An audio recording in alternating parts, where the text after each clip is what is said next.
to the Injured List podcast, your source for all sports injury topics. For the weekend warrior to the sports fantasy guru, we keep you in the action and out of the injured list.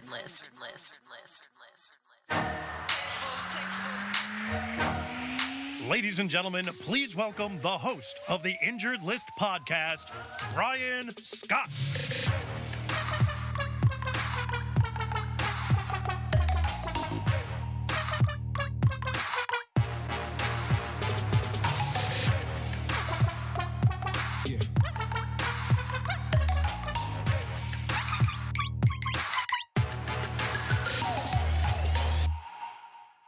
Hey everybody, Brian Scott, host of the Injured List. Welcome to another episode. Today is our 2021 NFL Draft Preview. We did one last year, and it was very successful. We are hoping to improve on this year's. Thanks for tuning in.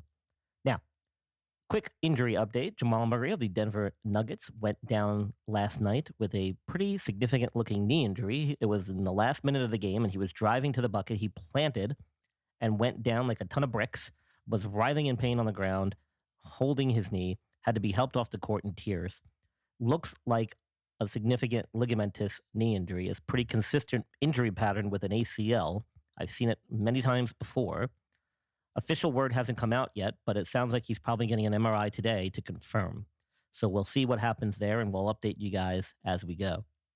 Now, if you want my weekly injury updates, you'll have to tune in weekly, but not always to my podcast. I'm also a special guest on Devil's Advocate Sports Talk with my good friend Abe Delgado on Facebook Live Tuesdays at 8 p.m.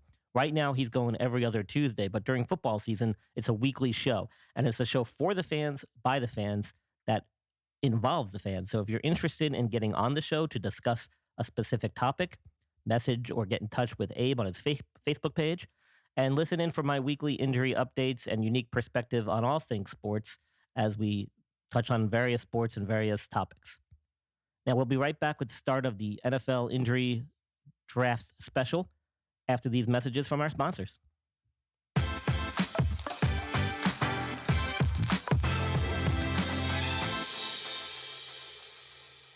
Hey, this is Sean Colas with the Percantile and Creamery. We are the premier coffee, ice cream, and dessert bar in the Charlotte metro area. We're thrilling people with our amazing interior design, our incredible customer service, and the quality of our offerings. We have a beautifully designed 1920s mercantile-themed monochromatic throwback where people feel excited by their surroundings and blown away by their treats. We're great for business meetings, families, couples, and you. Ask about our room rentals for meetings, events, or parties. We're nestled next to the Concord Mills Mall, behind Verizon, and in the same building as McAllister's in Concord, North Carolina. If you're in the area and you're listening to this right now, get in your car, drive over to the Percantile, mention that you heard us on Brian Scott's amazing Injury List Podcast 2020, and receive 25% off your purchase. Hey guys, are you looking to avoid injury when it comes to your finances? Talk to a professional who can help, whether you are looking to get your financial house in order or simply looking for that second opinion. Visit TrustTreeFinancial.com and schedule your free virtual consultation. Once again, that's TrustTreeFinancial.com.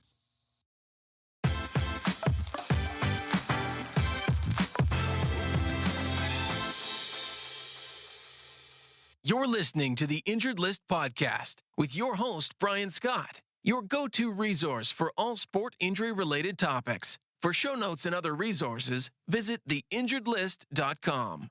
Now, back to the show. All right, guys. Well, unlike last year, where we had quite a long list of potential draft picks who were coming off of injuries or possibly losing some draft stock due to injuries the season before, this list is a lot shorter. And one of the reasons for this is because of the COVID pandemic and what it caused basically throughout all of sports. So some of the seasons were shortened. Some teams didn't play a full schedule in college football this year. Some players opted out. Some players tested positive for COVID. Some players were recovering from injuries the season prior and used this as an opportunity to take some time off to further their recovery, rather than play a shortened season and potentially risk re-injury or further injury, and to possibly downplay their draft status if they had a bad season coming off an injury. So there's a lot of different reasons why this list is shorter. Now, normally at the Combine, you would see about 300 players get invited. And as we discussed in last year's episode, where we went into a little bit more detail about the history of the Combine, it was originally intended to be primarily a chance for teams and executives and medical staff to evaluate players medically. So that was the original intent of the first NFL draft combine. Over time, it gradually evolved to not only doing the medical screenings and doing medical tests, but also into player evaluations in the physical fitness and testing categories. So that's been what's kind of been brought to the forefront because it makes for good television. But still the primary and most important reason for the NFL draft combine is still that whole medical screening and medical evaluation part of it. In fact, it's such a big deal that the medical community, which is involved in the NFL draft and combine, uses that as basically like a national conference where a lot of the head team physicians from the various organizations get together and present a lot of case reports and new studies that have been coming out with regards to a lot of sports injuries. So it's a big deal in the world of sports medicine, and it still is today despite the COVID. Now, because of COVID, they've had to do a lot of virtual visits. So a lot of the players were screened beforehand doing virtual visits through Zoom or what other multimedia means. So some of the players were not required to be seen in person. After those first rounds of screenings were done, healthcare team members and organization members were able to review the health records of the players, and then whichever players they thought would be more appropriate screened in person were then invited to Indianapolis. And so this year, there's about 150 of those players who are actually going for live in-person medical screenings and tests. And this is usually it's like the top 3 rounds of draft picks, basically. They kind of focused on those players that were projected to go in the top 3 rounds. So it's a little bit different than it was last year as far as the number, but the intent and the purpose is basically the same. Now, you can't blame some of the players that opted out, especially if they were coming off of injuries in 2019, because if they weren't playing a full schedule, then why risk it for maybe a few games worthy of your showcase? I mean, if you had a significant injury, you had surgery, maybe you were still in rehab before the start of the 2020 season, and you knew that you were only going to come back to play maybe a quarter of your season in 2020, then why risk it? Why not just use the extra time to recover? So you can't really blame some of the guys that opted out for medical reasons. Some of the players, one of the receivers, I can't remember from which team, was a history of asthma and didn't want to risk getting COVID. That's totally understandable. You can't really penalize the guys for that. So you got to go back to the body of work from the season before, which for some guys is a good thing. Some guys may not be such a good thing. Time will tell, and we'll see how it plays out in the draft. Now, we've got about 5 athletes that we're going to kind of cover here today in this episode, and I'm sure there's more, but these are kind of the 5 big ones. These are all significantly ranked players at their respective positions, and so I wanted to focus on them, and then we'll get into a little bit more detail about each one as we go along. But listen to this video clip first, and you'll get an idea of what we're dealing with here. From Knoxville, here we go. Jalen Waddle's going to bring it out from 3 yards deep. Try to get to the edge. Not going to be a good decision. Nice job by the special teams. Kenneth George. The 15-yard line, taken down and gets rolled up on. His ankle here, rolled on, down in pain, hopped off the field, taken to the locker room, would go to the hospital, and Jalen Waddle out for the season with a broken ankle. He's considered a top 10 pick in next year's NFL draft. Here's Nick Saban at halftime. He's out for the year. And it's a shame because the guy's a great player. It's exciting for college football to see a guy play like that. I hate it that he gets hurt on a play like that. Not supposed to bring a ball out when you're that deep in the end zone, but he's a great player, so you got to let him use his judgment. Okay, so that was Jalen Waddle, wide receiver out of Alabama. Now, he's the teammate of Devonta Smith, who was the Heisman Trophy winner. That being said, a lot of teams and organizations actually think Jalen Waddle might be better and had him even ranked above Devonta Smith, projected as a top 10 wide receiver. He actually came back and did participate in the championship game, but caught a pass on like a shallow crossing route and ended up limping off the field. So he wasn't quite at 100%. In some interviews that he gave, he said he had more just sort of like ankle discomfort, didn't re-injure it. He's had a lot of time now to back off and get healthy, and he's been focusing primarily on rehabbing more during this offseason in preparation for the draft. So I don't know if this is going to significantly affect his draft status, to be honest. I think that if you did shy away from him because of this injury, you may have some firsthand knowledge of it that other people don't. So we'll have to kind of see how that plays out. I saw the injury. I watched a replay. Looks like a pretty common external rotation type of injury mechanism, which can sometimes cause some syndesmotic injury in the ankle. This is kind of similar to the stuff that Tua Tagovailoa had going on with his ankle when he got injured several years ago and had surgery. We'll have to see, but I don't think long-term this is going to be a big deal for this guy, seeing as how he came back so quickly and was cleared to play by his orthopedists leading up to the national championship game. Had he been really injured or had any significant problem, they would have never let him do that. So I was encouraged by the fact that he was able to even make a comeback that quickly. I don't think there's going to be any major long-term effects from this. So we'll see how this plays out and whether or not this actually affects his draft status. Okay, so now next up on the draft board is Landon Dickerson. He's a center and teammate of Jalen Waddle and Devonta Smith on Alabama. In his 5 college football seasons, he suffered 4 season-ending injuries. Tore his ACL in one of his knees in 2016, missed 9 games in 2017, was forced to redshirt by an ankle injury in 2018, and then tore his ACL again at the tail end of the 2020 season. He actually did take a snap in the championship game just to kind of say that he was out there in his final senior season. And that was kind of remarkable. He was able to actually hobble out there without any crutches and in full uniform with braces on and took a snap as center. But it's hard to say when he's going to be cleared to play and when he's going to be 100%. And with that injury history being as extensive as it is, you wonder about his durability. I do think this is going to significantly hinder his draft status, but I think if teams are really in desperate need of a game-changing center, and he has been ranked as probably one of the best interior linemen in this draft, then they may be willing to take a chance.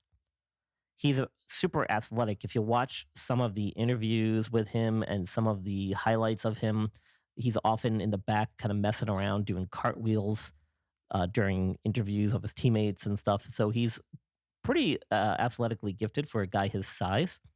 He's a Hickory, North Carolina native, as I understand, which is not too far from where we are here at the Injured List in Charlotte, North Carolina. So that's cool to hear. A bullet for the guy. Hopefully, sometimes these guys just mature a little bit more. Their bodies physically mature a little more, and they don't incur some of the injuries that they did as they're developing still. So we'll kind of have to see how it plays out. The other thing that happens when you transition from collegiate athletics into professional world is, you're full-time invested, and the organization is full-time invested in you. You're able to kind of get on a different workout regimen, get in the gym more frequently, change your regimen as far as eating habits, behavioral habits, training habits. And for some guys, this can be a game changer and allow them to have a very long career with very little injuries. So we'll have to see. I mean, it really comes down to how desperate this organization that drafts him is for a quality lineman and whether or not they're willing to take that risk with his injury history. The next athlete up is safety from Syracuse, Andre Cisco. He's a Long Island native from Long Island, New York, which is shout out where we're originally from. So cool to hear about that. Now, he tore his ACL in his knee 2 games into the season and basically was out for the remainder of 2020 which is unfortunate. A lot of guys have him as one of the top safeties on the draft board, and he's a very physical safety, big tackler, good cover guy, reads the ball really well, makes breaks off the ball really well. Had quite a few picks as a freshman, in fact. Might have even led the nation, if I'm not mistaken.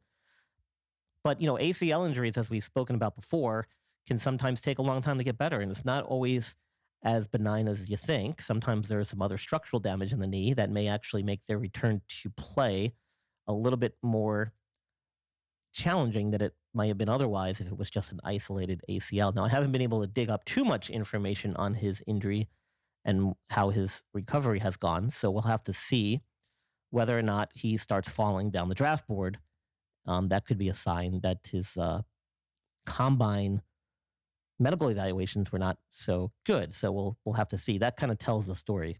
Pretty quickly if he starts falling down the draft board, then teams are seeing something that probably didn't look good during his medical screening, whether it be something that didn't look good that they saw on his MRI scans before surgery, something that didn't look good that they were seeing in the surgical reports from his surgery, or if maybe his rehab is not going so well and they see some things that are concerning about that. So again, this is why the combine is so important when it comes to medical evaluations. It can really dictate guys' draft status and whether teams are willing to take a risk.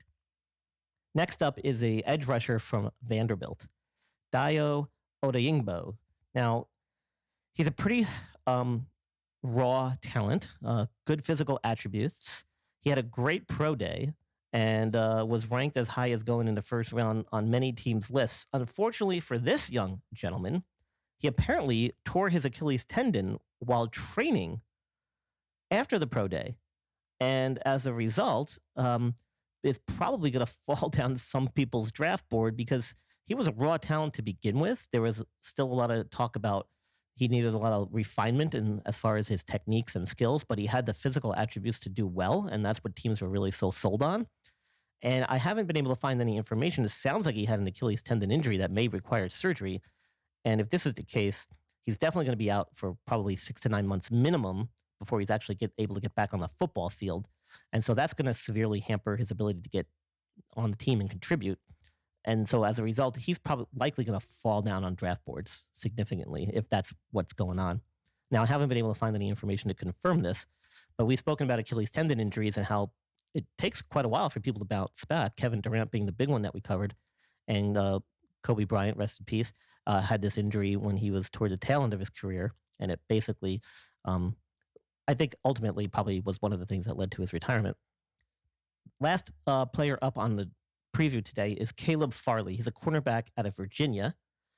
He actually was very highly rated for his position as well. And surprisingly, to some people, he canceled his pro day on March 29th because he was scheduled to undergo a microdiscectomy surgery on his back, which is a minimally invasive procedure, I guess, if you will, where they take out a small portion of the discs that sit between the vertebrae. Typically, this is usually in the lumbar region, kind of the low back. So this could severely impact his draft status. Now, some people are downplaying this if you look at the quotes and the reports coming out of his camp. But I think others in the medical field and probably within the organizations are probably more cautious about this because whenever you're dealing with back surgery, it's a very slippery slope. A lot of the literature that comes out based on what injuries you're looking at and the procedures that you're talking about and the chronicity of the back problems and what the symptoms are, man, there's really a mixed bag of whether or not you're going to have a good outcome, whether you do surgery or manage it conservatively. And I'm not really sure how much this was bothering him and how affected he was by this problem that led to him now having surgery. So, man, spine surgeries are it's a very slippery slope. There's a lot of things that go into them. There's a lot of things that could potentially go wrong. A lot of times when people are dealing with these back issues that require surgery, they don't always get a full recovery. Microdiscectomy, yes, is a little bit less severe or less traumatic a type of surgery than some of the other spinal stuff that's out there. But when you're talking about an athlete looking to go to the next level, it definitely puts up a red flag.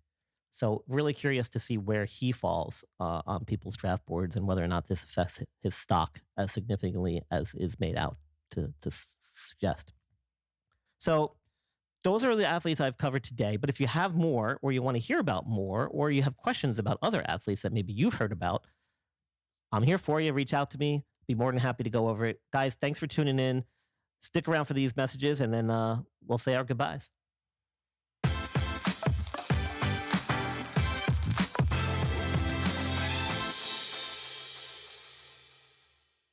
This is the Injured List Podcast. Thank you for tuning in. Are you interested in being a guest on the show? Or do you know someone who would make a good guest? Want Brian Scott to be on your show? If so, share the podcast with your friends or drop us a line and we will get back to you right away. Email us at theinjuredlist411@gmail.com or visit our website at www.theinjuredlist.com.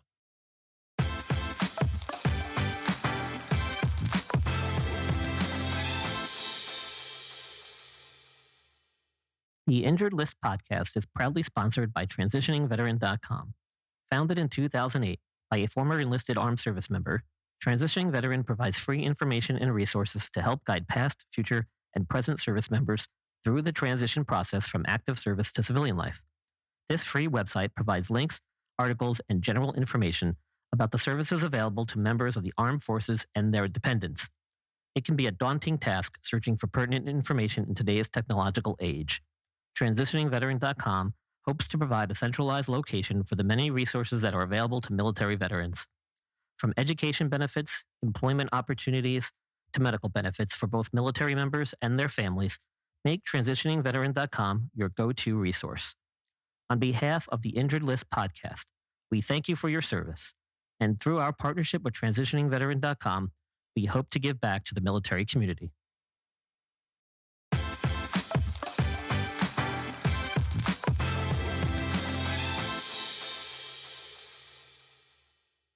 All right, guys. Well, that's going to wrap up this episode. Once again, thanks for tuning in. Hope you got some good information out of this. We'll see how this football draft pans out here in the next coming weeks. I think April 29th is the scheduled date. That's just a few weeks away. Don't forget, tune in Tuesday, 8 p.m., Facebook Live, the Devil's Advocate Sports Talk Show. I'll be there with my good friend and host, Abe Delgado, to give you the latest in sports injury updates and to give you some unique perspectives on all things sports. All sports included. So tune in. Now, guys, I really appreciate it if you can go to your podcast resource, wherever you listen to your podcast, and please give me your review. I want to know what you think. I want to move up the lists, and I want to improve the show. So each week each episode I put out, I'm looking for feedback.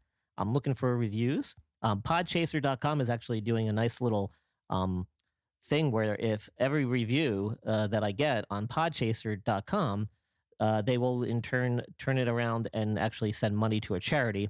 And so they're doing this big promotional thing where for every review I get, money goes toward charity. I don't get any money. The money is going from Podchaser to charity. So it's a good cause. So just go on there, podchaser.com, type in the Injured List, look for my logo on the podcast platform there, and please drop a review. You don't need to necessarily even be a member of Podchaser or listen to my podcast on Podchaser, but if you just find me on there, you can put a review in. And whatever, Apple iTunes, Google, Spotify, I'm on all of them. So please, whichever one you prefer and whichever one you have membership to, whichever one you have your podcasts saved or downloaded on, find me, give me a review, and I'm looking for ways to improve the show and gain sponsorship and do some more big things. One episode that I'm looking to do in the future is going to focus on one of the NCAA basketball officials who recently collapsed during the NCAA Men's Elite Eight basketball tournament. Really interesting story. I'm going to go into that topic probably on our next episode. So I'm looking to get some information and talk about that. And I think you guys will find that really interesting. So tune in. Nice talking with you guys. Hope to hear from you. Take care. Stay healthy. Stay active. Stay safe.